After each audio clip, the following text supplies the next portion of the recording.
Friends, faculty, staff, students, honored guests. I'm Dr. Miles T. Leader, your Master of Ceremonies. I hail from the Bronx, not just the Bronx, 1520 Cedric Avenue, Bronx in New York City. Yes, the birthplace of hip hop. Shout out to my former neighbor, Cool Herc, baby brother, Jerry D in the BX, godmommy, Lola Evans, Charlene, Esther, how you say? Toy Toy. Baby sister Tisha, my twin Lisa family. Proud veteran, intercultural learning and development specialist, chairman, National University Black History Month Committee, and member, National University Inclusive Excellence Council. It is my privilege to serve as your host for this three-day event in celebration of Black History Month. The theme for 2023 focuses on Black resistance, resilience, and persistence. National University, a veteran-founded nonprofit, has been dedicated to meeting the needs of hardworking adults by providing accessible, affordable, achievable higher education opportunities since 1971. As San Diego's largest private nonprofit university, NU offers over 75 online and on-campus programs and flexible 4-week classes designed to help students reach their goals while balancing busy lives. Since its founding, the NU community has grown to over 30,000 students and 185 alumni around the globe, many of whom serve in helping industries such as business, education, healthcare, cybersecurity, and law and criminal justice. Learn more at edu.u. In keeping with the theme of resistance, resilience, persistence, this year we pay tribute to Dr. Gloria J. McNeil. Dr. Gloria J. McNeil is currently the Associate Vice President for Community Affairs and Health at National University. Over the course of her academic career, she has served as a program director and assistant associate founding dean for public, private, and Ivy League institutions of higher education. She is a recipient of significant extramural funding totaling over $16 million. Having been continuously funded for the past 23 years, she currently serves as the PI for the HRSA Simulation Education Training Grant and the HRSA Mobile Health Training Program. She has authored over 170 articles, abstracts, books, book chapters, and editorials, and has served as editor or associate editor for peer-reviewed nursing journals. Her current research focuses on improving access to care for underserved communities, for which she had received numerous prestigious awards, including the 1995 Outstanding Alumna Award by the University of Pennsylvania School of Nursing, the 2022 Pioneering Spirit Award by the American Association of Critical Care Nurses, and the 2020 Edge Runner Model of Care Award presented by the American Academy of Nursing. She's a fellow of the American Academy of Nursing, a former RWJF Executive Nurse Fellow, and a former officer of the United States Navy Nurse Corps, earning 3 promotions and 2 medals of commendation. She obtained her BSN at the Villanova University Fitzpatrick College of Nursing and MSN and PhD at the University of Pennsylvania School of Nursing and Graduate School of Education, respectively. Her doctoral dissertation, which studied the scholarly productivity of African-American women nurse faculty, was awarded with meritorious distinction. She currently sits on the inaugural Lauder Community Advisory Board at the University of Pennsylvania School of Nursing and the Board of Consultors at the Villanova University College of Nursing.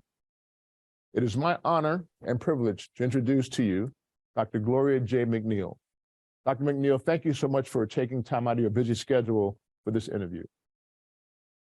Well, thank you so much, Dr. Leader, for this. I am humbled by the words that you have just expressed and by the opportunity to share my story.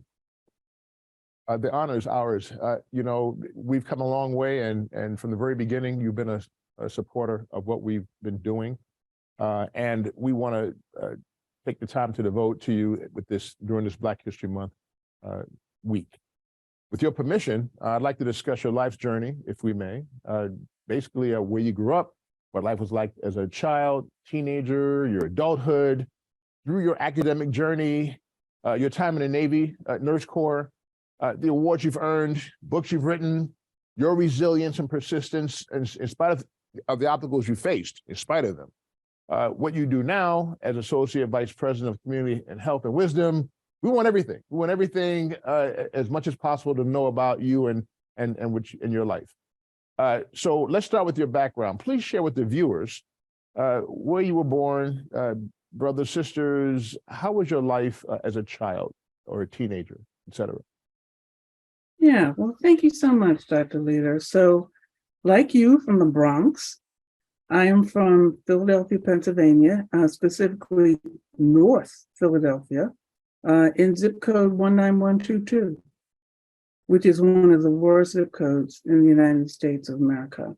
I was raised by a single parent, and it caused me, in living in that environment, to attend underperforming public schools. And so my education was rather deficient as I moved through to try to be successful. So because I did not cause a lot of problems in the schools that I attended, my GPA was 3.8.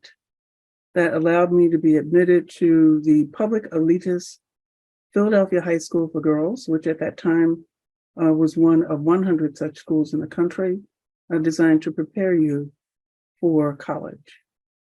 I wasn't there 2 weeks before I realized that I could neither read nor write. And so I went home to my mother and I said, Mom, please let me transfer to Germantown High School, because maybe there I might get a high school diploma. I wasn't sure. So my mother was very visionary and she said, nothing doing. What is it that you need? I indicated that I needed 3 tutors, English, math, and chemistry. She worked 3 jobs to make that happen. And so I was with these tutors for 9 months, not 9 years. And they brought me up to speed and where my classmates were, and I was able to successfully graduate from that school. You asked about siblings. So I have a sister, had a sister, who was born premature. And she had a lot of respiratory disorders throughout her life. And even though she had all of the classic symptoms, she was not diagnosed until she was about 35 years of age. So most of her symptoms were respiratory. And so she was diagnosed with TB, with COPD, with pneumonia, et cetera, until one very, very brilliant physician at the University of Pennsylvania Hospital did a genetic study and determined that my sister had cystic fibrosis. So this is a disorder that's not common among African Americans. And so because she had a relatively mild, case of the disorder, she lived to be 51 years of age. And her story is actually in several medical books. But if I go back just a little bit to my teenage years, so I was raised during the time of the Civil Rights era. And I can remember like yesterday that coming to my church was Andrew Young, who at the time was recruiting for individuals to go to Selma, Alabama to march. And, he was just so drop dead gorgeous. So I went home and I said to my mother, Mom, Andrew Young is at the church and he has a bus and it's ready to go to Selma. Can I get on that bus? And my mother was like, no, I don't think so. And I said, but Mom, you don't understand. We are going to make history. And she said to me, well, that may well be, but you will not be on that bus. And so I know that Dr. Langster would love that story. So I didn't get a chance to walk across the Pettus Bridge, as he did. But that was my closest encounter to actually getting to make history during that civil rights era. So that's my story. That's how I grew up. That's a neighborhood that I grew up in, and that's my sister. I'm just curious, Dr. McNeil, for the benefit of the audience. Andrew Young, was he not mayor of Atlanta and then became the U.S. ambassador to the United Nations? Oh, yes, he held a prominent position in elected officials and appointed elected positions and appointed positions in the United States. So he was young at that time. I don't think he was 30 yet.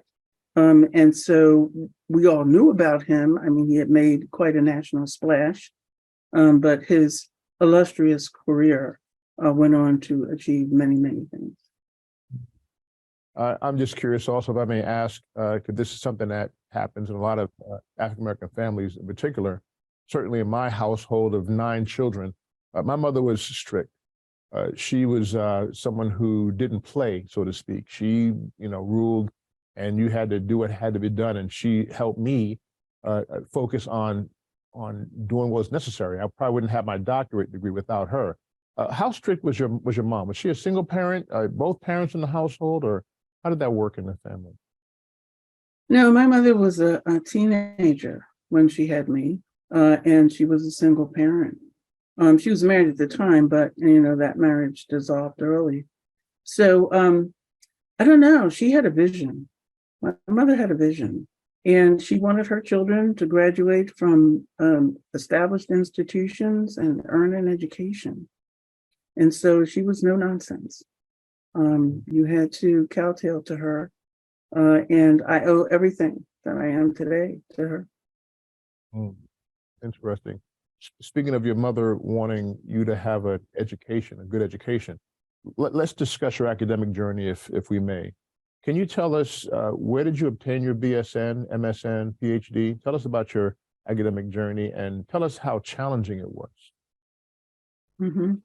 So fortunate for me, I did successfully graduate from the Philadelphia High School for Girls, which had more than prepared me for college prep and education. And so when I attended Villanova University College, the Fitzpatrick College of Nursing, I did not know, it took me a couple of weeks to walk around campus of 5,000 students to come to understand that I was the only African-American female on campus. There were African-American males, but they were mostly athletes. And so that was daunting. So not only was I the only African-American female in my school of nursing, but I was also the only African-American, at least for 2 years, until the university became co-ed. Villanova initially was an all-male school with the exception of the School of Nursing. So, but what was fortunate for me is that there was a cadre of us, about 5, who were called day hops. We were the students who couldn't afford to live on campus. And so we became this collective body from which I received a lot of support from them in moving forward, because it was difficult at Villanova to accept my presence, at least for those first 2 years. So when I was at Villanova, I joined the Navy.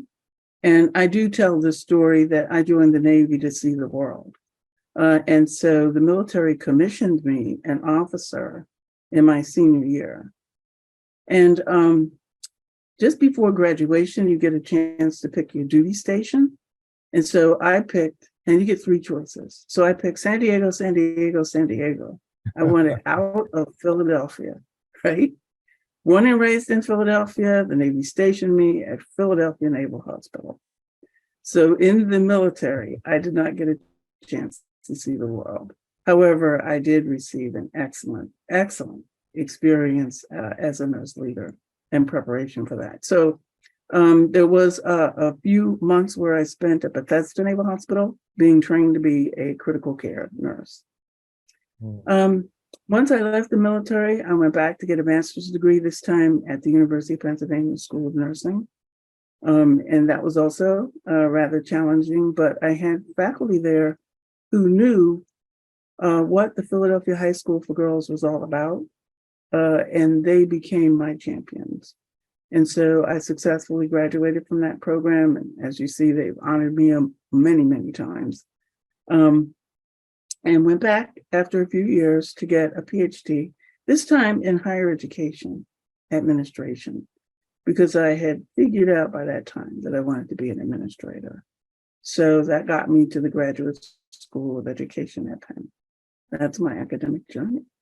Yeah, you mentioned Navy Nurse Corps, you mentioned Navy. I did 26 years Navy, and it's interesting you mentioned that you were at one duty station or another, because in the Navy back in the day, they had you fill out what's called a dream sheet of where you'd like to go. And basically they said, called the dream sheet because they said, keep dreaming as far as where you want to go. I was fortunate. I told them, don't send me to Hawaii. Whatever you do, I'm not going. And they sent me to Hawaii. So I got a chance to spend 6 years there. But can you briefly talk about your two medals of commendation? Was it something that you had? Yeah. So I'm not sure that I really did anything spectacular to earn those credentials, but I mean, what the Navy did for me as a nurse was incredible. I mean, my experiences and what I was allowed to do, I was operating at the level of what now is an advanced practice nurse, a nurse practitioner. So the nurses were in charge of the critical care units. And in some cases, nurses outrank the physicians. And, you know, in the military, rank has its privilege. And so the relationship between physicians and nurses was just a lot better than it was in the civilian world. And I'll tell you a story. When I left the military, I mean, because I was used to getting a call from the ER that a patient was on his way up. And before the call was over, the doors swung open and there was the patient. The expectation in the military was that you would stabilize that patient. The nurse would stabilize that patient, write the orders, hook the patient up to the monitor, do a 12-lead EKG, interpret the 12-lead EKG, and hang all the appropriate infusions based on lab values, et cetera. So when I left the military and I was working at my first civilian institution, I shall remain nameless.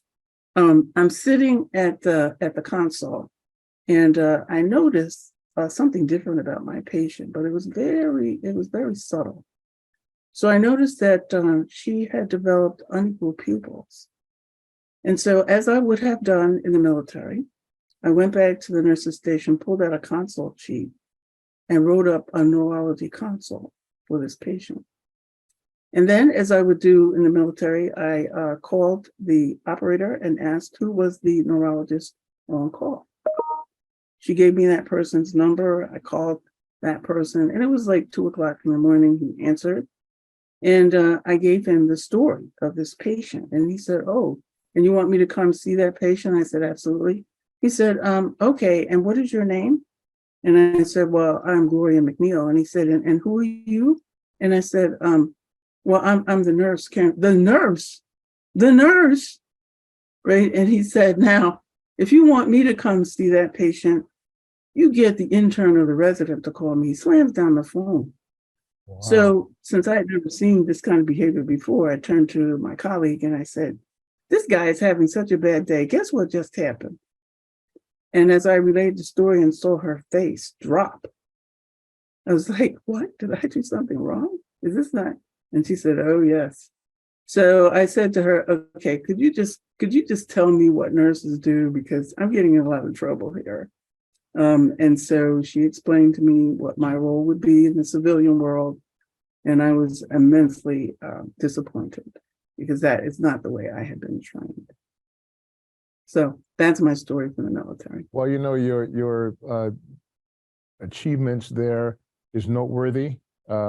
And I wanted to also speak about the other prestigious awards that you've earned, including the 1995 Outstanding Alumna Award by the University of Pennsylvania School of Nursing, and the 2022 Pioneer Spirit Award by the American Association of Critical Care Nursing, and the 2020 Edge Runner Model of Care Award presented by the American Academy of Nursing. If you don't mind, I'd like to show a short clip that outlines your ceremony. That's okay? That's fine.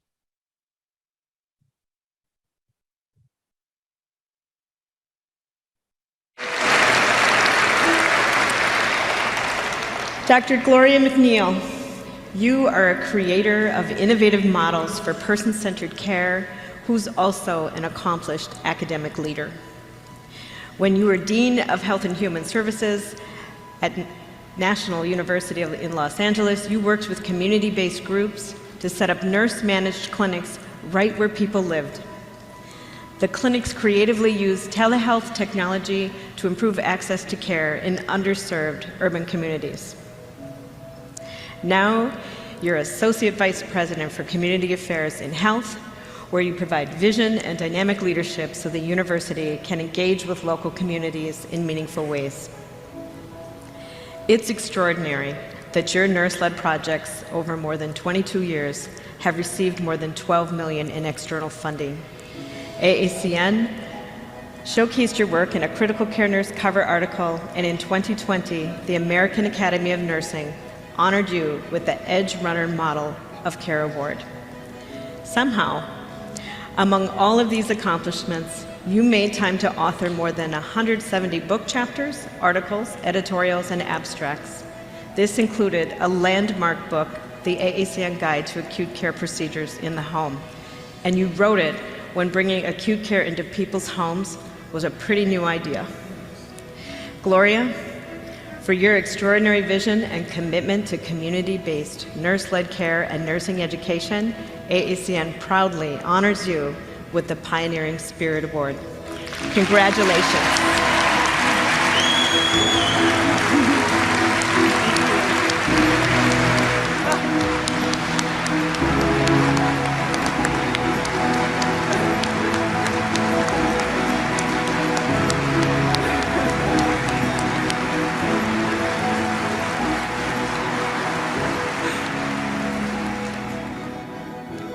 Well, thank you so much. I am deeply humbled to receive this award from the American Association of Critical Care Nurses.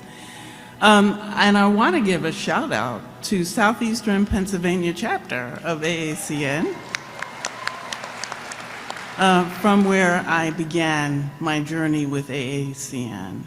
So I started with Holter monitoring and never knew that it would become what it is today, that is telehealth, telemedicine. And I'm moving now into simulation and working with virtual reality and holograms, if you can imagine. The future is ours, and I look forward to celebrating it with you. Thank you.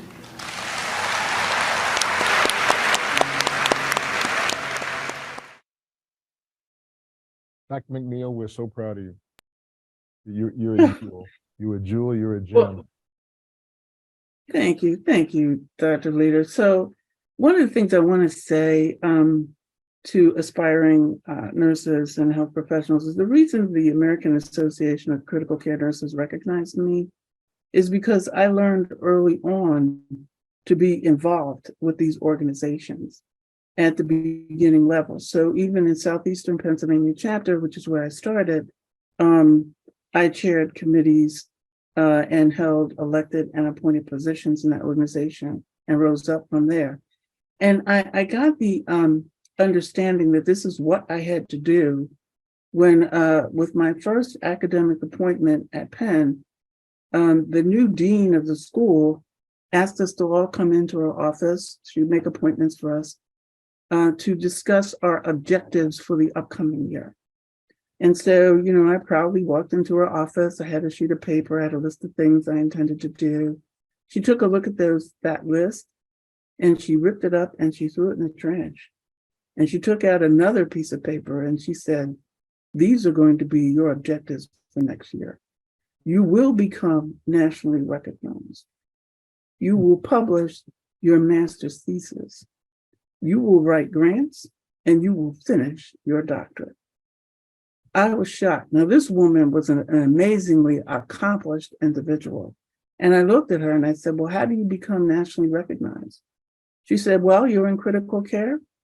Join that organization. Run for office at the state and national levels. Get recognized. Publish everything you do and write grants. 100. I owe everything. Yes, I owe everything to her as my mentor. So so that's what you need to do to get recognized so that you can get awards like the one you just saw. good advice, Gloria, for those who aspire in the field. I want to ask you, just your accomplishments are noteworthy. What is your current research focus on? Right. So coming from a critical care background, I'm always interested in mechanization, technology, and that kind of thing. So I'm working now with simulation and am fortunate to have received one of the federal grants on designing simulation education training programs for nursing students. So I'm looking at that and writing articles about that. In fact, with several of the colleagues in the audience here, we just submitted a manuscript on what we've accomplished so far with that. But I'd like to begin to take us all into the metaverse and see what we can do using education. That's opening up a whole new world. For the benefit of the audience, can we show a clipping of what this is, what this entails? Yes.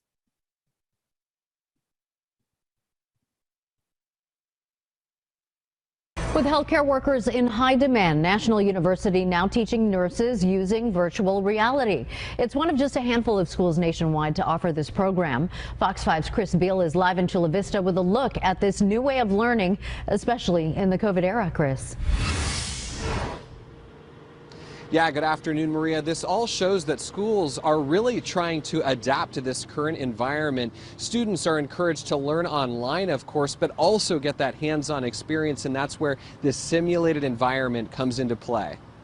A look behind the virtual reality goggles of a nursing student tasked with diagnosing and treating a patient. Not hands-on experience, but they are embedded in the environment, makes it as real as we can make it from a simulated perspective. Dr. Gloria McNeil says National University, with campuses across San Diego County, is one of just 5 schools nationwide offered a grant to start this virtual reality program. Students getting hands-on clinical experience in a simulated environment, and you can see it here with the baby's lips turning blue. Student pressed on the baby's skull, and then you saw depressed come up, which gives you an indication the child is dehydrated. So all of those things that you would see in real life, your instructor is waiting to see what are you going to do next. Student Cameron Rhodes started his nursing program at the height of the pandemic, in a time when more help was needed in nursing than ever, but schools were all online. There's no real substitution for the real thing, but just to kind of be introduced to the environment and working in that setting, you know, you are getting as close as possible to the real thing. All without compromising the health and safety of patients or students during COVID-19. Nursing students now taking a page from a future pilot's playbook, Simulator Before Cockpit. I think simulation is the future of education, nursing and healthcare in particular, but just education in general. I think we can learn a lot from our aviation colleagues about how simulation best prepares you for any eventuality. Now, the San Diego County Board of Supervisors also has an interest in the success of this program. In addition to the grant you heard in that story, the Board of Supervisors also approved an additional $25,000 to help the school with the programming of those virtual reality goggles. Live in Chula Vista, I'm Chris Beal, Fox 5 News. So, Dr. McNeil, if a person is don't necessarily have to, is that part of telehealth where a person can get services remotely? Mm-hmm. That's just a tiny bit different. The telehealth component of our nurse managed clinic allows patients to call in using their mobile phones to meet with the nurse practitioners in our team who can diagnose and treat them remotely. What was just described here is what is going on in the academic environment, where students are exposed to as much of the real thing as possible. I mean, the technology still has a little ways to go, but it can at least prepare you for what you might be exposed to. And I'll use this example of my own. When I was in obstetrics, that is, delivering babies, we were in a 15-week course, 2 days a week, 8 hours, Tuesdays and Thursdays. And over the course of 15 weeks, I saw exactly 2 deliveries, and they were all normal. However, if you look at my transcript, you'll see that I passed obstetrics. Had I been asked upon graduation to work in an obstetric department, I would have fallen on my face. However, in simulation, we can simulate every possible disastrous maternal child experience over and over and over again until the student understands and it becomes like part of his or her DNA, and they can perform, as needed in the real world. So simulation is new to nursing. It is not new to the field of aviation, where pilots have to sit in a simulated cockpit for thousands of hours before they're ever allowed up in the air, and where you can't allow experience to help these individuals. I mean, you can't have a plane in a vertical dive deployment and that be your first experience. You have to have done this many, many times that you know what to do. So that is moving into the academic arena, especially in nursing. And if COVID taught us nothing else, it taught us that when these hospitals were not able to take the students to keep down the infection rate, we had to come up with something else. And so simulation is where we're going. So that's the difference between simulation and then telehealth and managing the care of patients. Any predictions as to where you see this 5-10 years from now? Yes. Technology. I see more simulation being a part of the academic experience, especially for nursing students, than it is now. I think in the state of California, it's about 25% allowed to be simulated versus, real hands-on experience. I see that climbing, even higher as we move forward and the technology becomes more sophisticated. We're now moving into holograms and holography. And so in real world, in fact, if we were doing a hologram right now, I would be sitting next to you. And indeed, I am 200 miles away from you, but I would be sitting next to you. We'd be having a conversation as if we were in the same space and time. Is it a continuous challenge for grants with regard to these training programs? It is because there's so much competition. So I've been writing grants for a long time. Those first few years, everything was rejected. But what was nice about what would happen with the rejection is that you would get a chance to see the reviewers' comments. And so the next time I was able to do better and better and better until I wrote my first huge grant in 2000. And as you indicated, I've been continuously funded ever since then. I can see the chat rooms pop up as you're speaking, and Dr. Wanda Addison, who's a member of our Black History Month committee, and one of the advisors for me, had made mention about how fortunate the students are to have you be a part of this program. Thank you. Well, it's been my pleasure, and I enjoy sharing this story because I think that other folks can learn from mistakes that I've made or from advantageous ways that I've approached my career and, get more people to do what I'm doing. Margie Monahan speaks about how proud she is of you as well. I'm just curious, Dr. McNeil, you may or may not know this, but how does National University rank among other universities with regard to telehealth, telemedicine, and simulations? Yeah, that's a great question because I was fortunate to be introduced to a young upstart company who designs virtual college campuses. And we're in the process of rolling that out in March. We have a virtual national university campus on board. And what we hope to do with that is now to allow students from anywhere in the world to teleport to the campus to walk down the hall, walk into the sim lab, attend class, attend lectures, etc. And I see that as the future of where higher ed is going. That's great. Is there any other anything you want to add with regard to your duties and responsibilities in your position as Associate Vice President for Community Affairs and Health? Mhm. So in this new role, my job description says that I am to provide the vision and the dynamic leadership for the university's comprehensive community and global outreach strategies that are related to healthcare services and education. And so I've been working with senior academic and leadership here at National to assist them in developing the global healthcare strategies that it wants to promote, particularly becoming the first academic institution in the world to own the Plaintree Silver designation.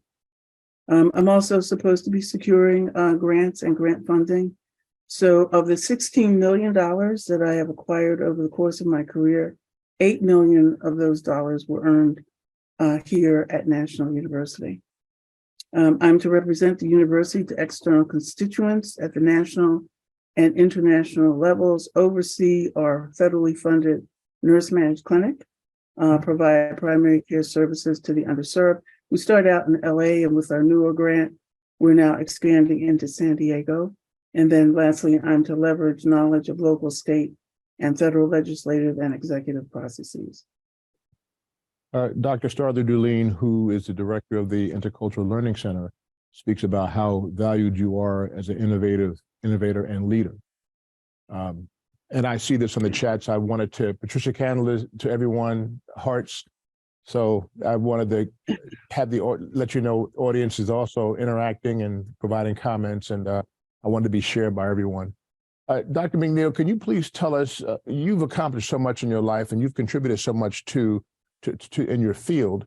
Can you tell me 1, 2, or 3 of your greatest accomplishments, as far as you're concerned, 1, 2, or 3 of your greatest accomplishments?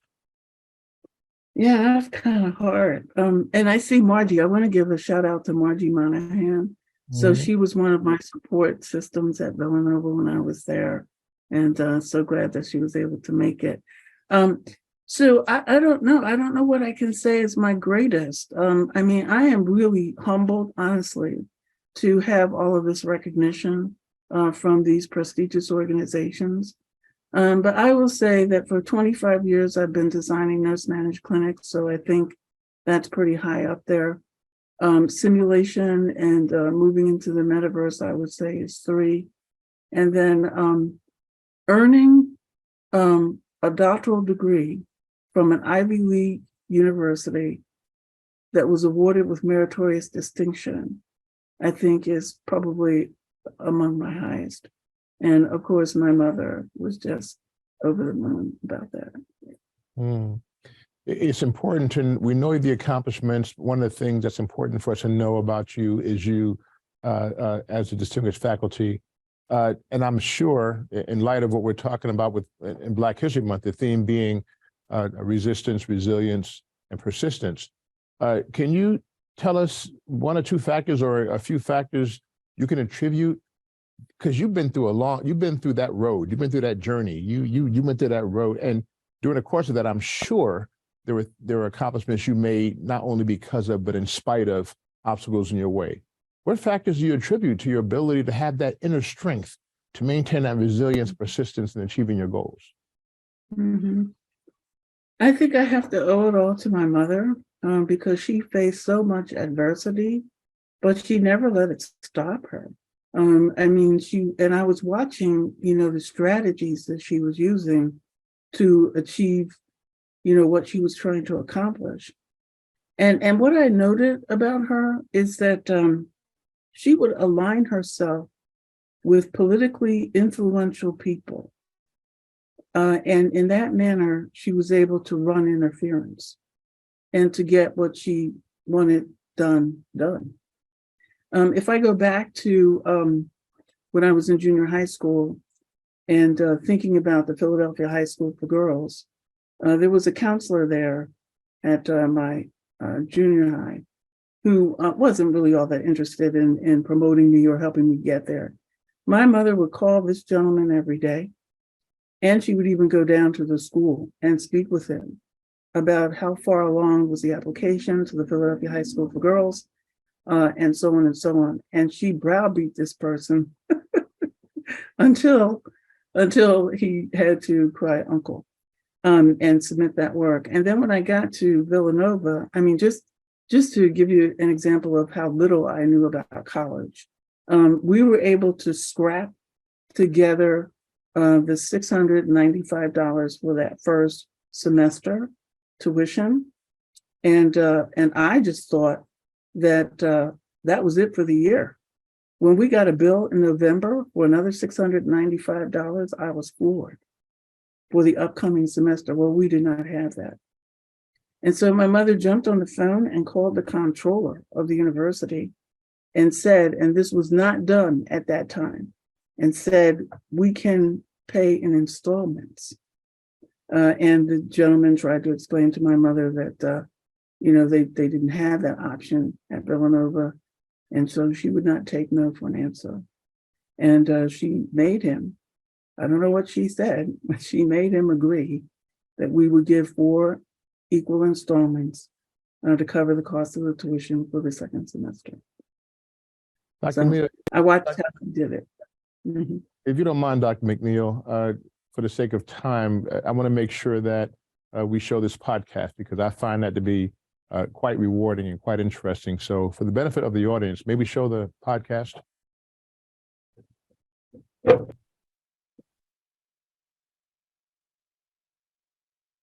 To address health equity, it's important that nurses are able to see and understand the social determinants of health impacting their patients. Dr. McNeil, who we heard from earlier, grew up in an underserved area. Because of this, she was able to recognize the things happening outside of the clinic that affected her community. Because I saw that firsthand myself, I felt that once I had an opportunity to make a difference, that I would do so and go back and, give back to the neighborhoods and help. Not only did she start nurse-led clinics, but she also implemented another effective way of reaching her community members. While I had mobile units for a while, moving around in these underserved communities, providing care, I found that there was still an element of trust that needed to be addressed. And so I changed it from having a mobile unit to actually embedding the clinic inside of recognized community entities. So I positioned the clinic in churches, in drug rehabilitation centers, and in Salvation Army locations, where if there were a room that wasn't being used, that we can convert that room into a clinic and be able to address healthcare needs in that manner. And I found much more success with that approach because the patients already attended that church or already resided in that drug rehabilitation and so forth. And so it was familiar surroundings to them. And they felt they could trust us more and better. And so we were able to increase the numbers of underserved patients in these areas where access to healthcare was so negligent. Dr. McNeil was able to provide care to patients that may not have received it had the clinic not been in a setting that the patients were comfortable and familiar with. As trusted professionals that spend significant time with patients and families, it's important that nurses are at the forefront of implementing models of care that address social determinants of health.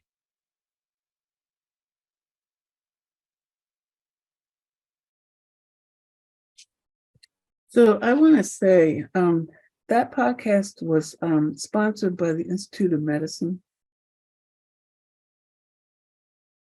Okay. The Institute of Medicine. And so I mean, that was one of the highlights of my life, to actually testify before the Institute and to be recognized in this manner. So I am indebted to them. That Future of Nursing book that came out in 2010 or so, I was asked to write a chapter in that text. And the Future of Nursing 2020-2030 is what you just heard.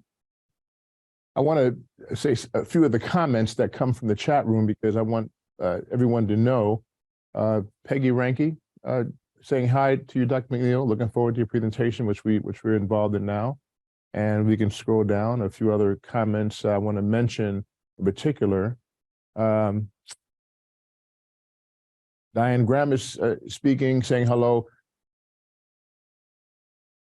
And I see that Peggy Ranke says that she agrees that Dr. McNeil being an Army then civilian nurse, myself, she can definitely relate. And amazing accomplishments from Sean Land. Annabelle Goodwin responds, how remarkable it is. Peggy Ranke, wow, congratulations, you're exceptional. Valeria Rankin talks about how amazing, it's amazing. Love that the video was shared, congratulations. Randy Fish to everyone, one of my greatest opportunities, honors working with Ed National was being with Dr. McNeil for the opening of the Compton Virtual Nurses Clinic and learning from such a brilliant person. Randy Fish being former president of NU. I believe now he's president of City University of Seattle. And then Ellie comments, it's a privilege to be sent an invitation, listening to the history of this amazing woman. So there's quite a few comments with regard to your accomplishments, Dr. McNeil. Dr. Dooling speaks about how inspiring you are, and so on. There's quite a few comments. Annabelle Goodwin says it makes her smile to think about how your mother must have felt about you and what you've accomplished, while Diane Graham speaks about your journey, how you inspired her to study and make a career in the health sciences. Ralph Severson says, Dr. McNeil made me a nurse, no greater an accomplishment. I owe her so much. And then Arnetta Finney says, such a visionary and excited to be working with you. So these are just a few, the many accolades, Dr. McNeil, that you've received from the chat among those who admire you. Well, thank you for sharing. Several of those people are my family members, so I have to say. So Diane Graham, my husband, Ralph Severson, and my colleague in the nurse managed clinic, Dr. Anita Finney. Great. Dr. McNeil, this is one of a 3-day event in honor of Black History Month, you being one of the pioneers. Can you give us a pitch for, or motivate and inspire those to attend the commemoration on Friday the 17th? Yes, indeed. It's my pleasure to encourage everyone to register for these upcoming events. Tomorrow, to hear from Dr. Langster, who gives his amazing story and is a recipient of the Congressional Gold Medal. And I referenced him earlier when I talked about Andrew Young. Dr. Langster's accomplishments are just so visionary and historical.